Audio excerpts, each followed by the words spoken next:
1.1 शासनको पृष्ठभूमि अवधारणा विकासक्रम र अर्थ।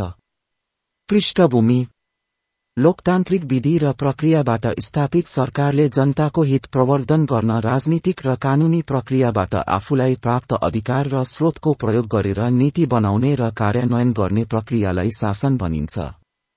व्यक्ति, समाज र राज्यलाई व्यवस्थित गर्ने, नियमहरूको निर्माण गर्ने, तिनको कार्यान्वयन गर्ने, सार्वजनिक सेवा प्रवाह गर्ने, नियमन गर्ने, नियन्त्रण गर्ने तथा राज्यका समग्र पक्षको व्यवस्थापन गरी जनतालाई सुखी र खुशीको अनुभूति प्रदान गर्नु शासनको उद्देश्य रहेको हुन्छ। शासन सार्वजनिक क्षेत्र, निजी क्षेत्र, गैर सरकारी सबै क्षेत्रलाई व्यवस्थित गर्न अभ्यासमा आउने गर्दछ। यो एक बृहत अवधारणा हो। परम्परागत रूपमा शासनको सीमित विषय र कार्यक्षेत्र रहेकोले त्यो बेलामा सरकार नै शासन हो भन्ने बुझिन्थ्यो। तर सन् 1980 को आर्थिक उदारीकरण, निजीकरण र विश्वव्यापीकरणको अवधारणाको विकास भएपश्चात शासन भन्नाले सरकारले राष्ट्रिय, उपराज्यीय र पराराज्यीय तहका सार्वजनिक, निजी र गैर सरकारी तीनवटै क्षेत्रका शासकीय सहयात्री पात्रहरूको सहकार्य, समन्वय र साझेदारीमा मुलुकको आर्थिक, सामाजिक विकासको प्रयोग गर्ने समग्र पद्धति, प्रक्रिया र तरिकालाई बुझिन्छ। मानिस समाजमा व्यवस्थित रूपमा बसोबास गरेदेखि नै शासन अस्तित्वमा आएको हो, तर विभिन्न समयको कालखण्डमा शासन सम्बन्धी अवधारणा सन्दर्भ अनुकूल परिमार्जित हुँदै आएकोले शासनको अवधारणा समय सापेक्ष परिवर्तनशील हुने गर्दछ। शासन राजनीतिको अवयव हो व निरन्तर रूपमा विभिन्न कालखण्डमा शासनका स्रोत, शैलीमा परिवर्तन भए पनि शासन अकाट्य सत्य हो व शासनको मूल स्रोत शक्ति नै हो व सुरुवाती चरणमा शासन दैवी शक्तिलाई शासनको मूल स्रोत मानिन्थ्यो व त्यसैले राजा वा धर्मगुरुलाई दैवी शक्तिको प्रतिनिधि मानेर शासनको अधिकारी मानिन्थ्यो व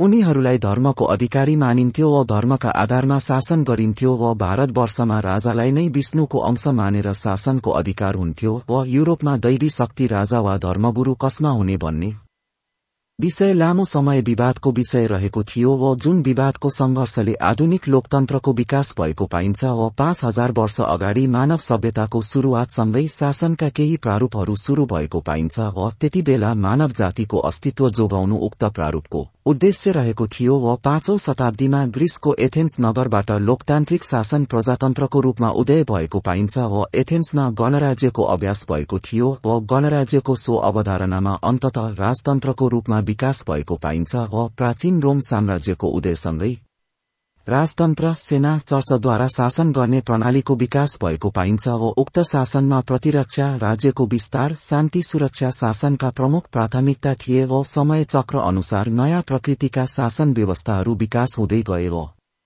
अवधारणा लोकतान्त्रिक विधि र प्रक्रियाबाट स्थापित सरकारले जनताको हित प्रवर्धन गर्न राजनीतिक र कानूनी प्रक्रियाबाट आफूलाई प्राप्त अधिकार र स्रोतको प्रयोग गरेर नीति बनाउने र कार्यान्वयन गर्ने प्रक्रियालाई शासन भनिन्छ। व्यक्ति, समाज र राज्यलाई व्यवस्थित गर्ने, नियमहरूको निर्माण गर्ने, तिनको कार्यान्वयन गर्ने, सार्वजनिक सेवा प्रवाह गर्ने, नियमन गर्ने, नियन्त्रण गर्ने तथा राज्यका समग्र पक्षको व्यवस्थापन गरी जनतालाई सुखी र खुशीको अनुभूति प्रदान गर्नु शासनको उद्देश्य रहेको हुन्छ। शासन सार्वजनिक क्षेत्र, निजी क्षेत्र, गैर सरकारी सबै क्षेत्रलाई व्यवस्थित गर्न अभ्यासमा आउने गर्दछ। यो एक बृहत अवधारणा हो। परम्परागत रूपमा शासनको सीमित विषय र कार्यक्षेत्र रहेकोले त्यो बेलामा सरकार नै शासन हो भन्ने बुझिन्थ्यो। तर सन् 1980 को आर्थिक उदारीकरण, निजीकरण र विश्वव्यापीकरणको अवधारणाको विकास भएपश्चात शासन भन्नाले सरकारले राष्ट्रिय, उपराज्यीय र पराराज्यीय तहका सार्वजनिक, निजी र गैर सरकारी तीनवटै क्षेत्रका शासकीय सहयात्री पात्रहरूको सहकार्य, समन्वय र साझेदारीमा मुलुकको आर्थिक, सामाजिक विकासको प्रयोग गर्ने समग्र पद्धति, प्रक्रिया र तरिकालाई बुझिन्छ।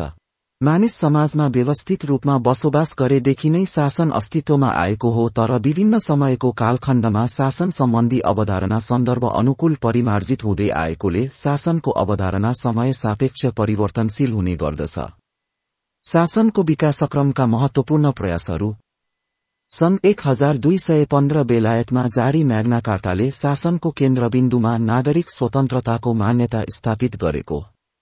सन् 1688-1689 मा बेलायतमा जारी बिल अफ राइट्सले संसदीय सर्वोच्चताको मान्यतालाई स्थापित गरेको।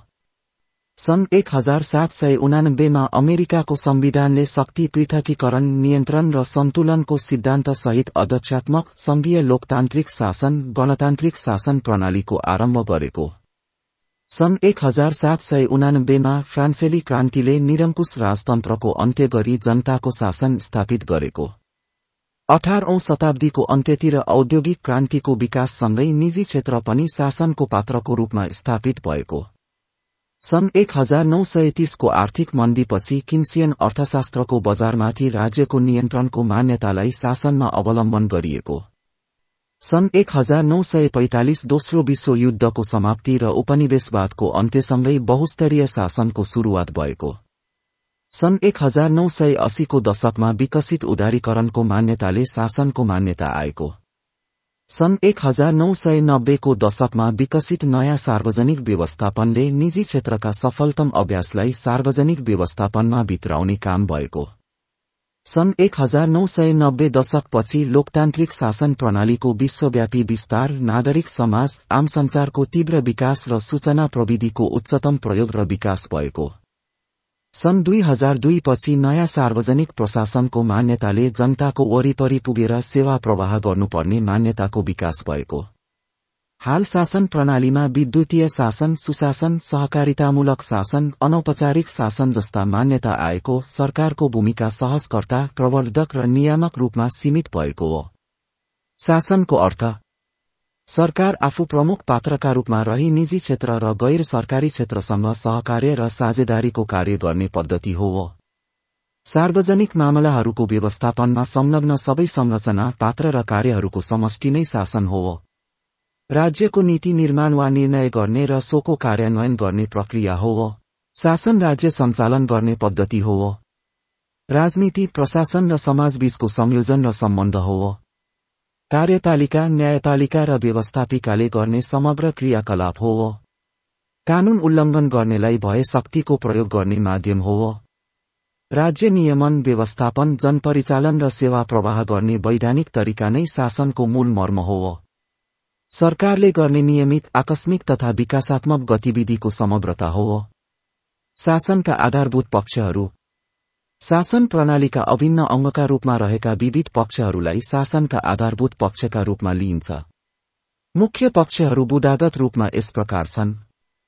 नागरिक सर्वोच्चता, नागरिकहरू नै राज्यका सर्वोच्च शक्ति भएकोले शासन उनीहरूको इच्छामा मात्र सञ्चालन हुन सक्दछ। साथै नागरिक हक अधिकारको प्रत्याभूति शासन प्रणालीको आधारभूत पक्षका रूपमा रहेको हुन्छ। शक्ति पृथकीकरण तथा नियन्त्रण र सन्तुलन शासन सरकारका अङ्गहरूमा कार्यविभाजन भई सञ्चालन हुने र हरेक अङ्गका परिभाषित अधिकार अन्तर्गत सञ्चालन हुने गर्दछ। साथै अङ्गहरूबीचमा संविधान र कानूनद्वारा नै नियन्त्रण र सन्तुलनको व्यवस्था मिलाइएको हुन्छ। कानूनको शासन कानूनलाई आत्मसात गर्दै शासन सञ्चालन गरिने भएकोले कानूनको पालना र प्रयोग शासनको महत्त्वपूर्ण पक्ष हो। बहुपात्र, समन्वय र बहुपक्षीय सम्बन्ध शासन प्रणालीको अभिन्न पक्षका रूपमा राज्य बाहेकका राष्ट्रिय अन्तर्राष्ट्रिय क्षेत्रका पात्रहरूसँगको समन्वय तथा सुमधुर सम्बन्ध र सहकार्य रहेको हुन्छ। दूरदृष्टियुक्त कार्यशैली शासनले राज्य सञ्चालन सँगसँगै राज्यको गन्तव्य समेत निर्धारण गर्ने भएकोले शासनले दूरदृष्टियुक्त कार्यशैली तय गरेको हुन्छ। यसका साथै सार्वजनिक सेवा प्रवाह, सामाजिक उत्तरदायित्व, लोकतन्त्र र सुशासन, शान्ति सुरक्षा र अमन चयन आदि जस्ता पक्षहरू समेत शासनका आधारभूत पक्षका रूपमा रहेका हुन्छन्। शासनका विशेषताहरू शासन वा शासन प्रणालीका मुख्य विशेषताहरू निम्नानुसार उल्लेख गर्न सकिन्छ। 1. शासन राज्य शक्तिको प्रयोग गर्ने वैधानिक र जीवन्त अङ्ग सरकार र यसका अङ्गहरू मार्फत सञ्चालन गरिन्छ। 2. सार्वभौम सत्ता सम्पन्न नागरिक प्रतिनिधिद्वारा नागरिक सर्वोच्चता र हित अनुकूल सावधानीपूर्वक शासनको अभ्यास गरिन्छ। 3. शासन राज्यको अस्तित्वसँगै निरन्तर चलिरहने प्रणाली हो। 4. राज्य प्रणालीको जीवित मस्तिष्क, आत्मा र नेतृत्वको रूपमा शासन रहेको हुन्छ। 5. शासन बहुक्षेत्र, बहुपात्र र बहुविधासँग सरोकार राख्ने बहुल उद्देश्य र अपेक्षाहरू भएको विषय हो। 6. शासनको कार्यक्षेत्र राज्यको क्षेत्र, दायरा र शक्तिसँग जोडिएको हुन्छ। यस प्रकार शासन सरकारको गुण राज्यको आदर्शत्व र राज्यशक्तिको प्रयोग गर्ने शैलीका रूपमा उल्लेखित आधारभूत पक्ष र विशेषतायुक्त प्रणालीका रूपमा रहेको हुन्छ।